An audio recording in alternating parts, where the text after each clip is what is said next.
हजारो वर्षांच्या भारतीय संस्कृतीचे आणि सभ्यतेचे दर्शन म्हणजे स्वामी विवेकानंद। त्यांचा आज स्मृतिदिन। स्वामी विवेकानंद हे एक भारतीय आध्यात्मिक गुरु, तत्वज्ञ आणि समाजसुधारक होते। समाज, देश व राष्ट्राकरिता त्यांनी आपले आयुष्य वेचले। भारतीय संस्कृती, हिंदू धर्माचा त्यांनी जगभरात प्रचार आणि प्रसार केला। तल्लख बुद्धी आणि जिज्ञासू वृत्ती अंगी असल्यामुळे त्यांचा शिक्षण, अध्यात्म यांच्याकडे अधिक ओढा होता। शिक्षण पूर्ण झाल्यावर ते स्वामी रामकृष्ण परमहंस यांच्या सानिध्यात आले।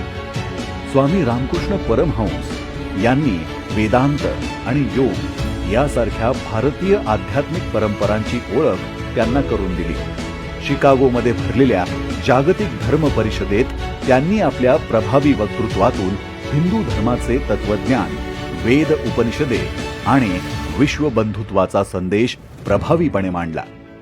भारताच्या आध्यात्मिक संस्कृतीबद्दल त्यांना गाढ अभिमान असला तरी त्यातील अनिष्ट रूढी, परंपरा, जातीभेद यासारख्या गोष्टींचा त्यांनी आपल्या भाषणातून कायमच विरोध केला।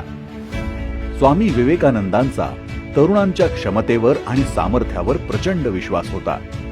चला, उठा, जागे व्हा आणि तोपर्यंत थांबू नका जोपर्यंत तुम्ही यशस्वी होत नाही, अशा प्रकारचे महान विचार त्यांनी तरुणांसमोर मांडले।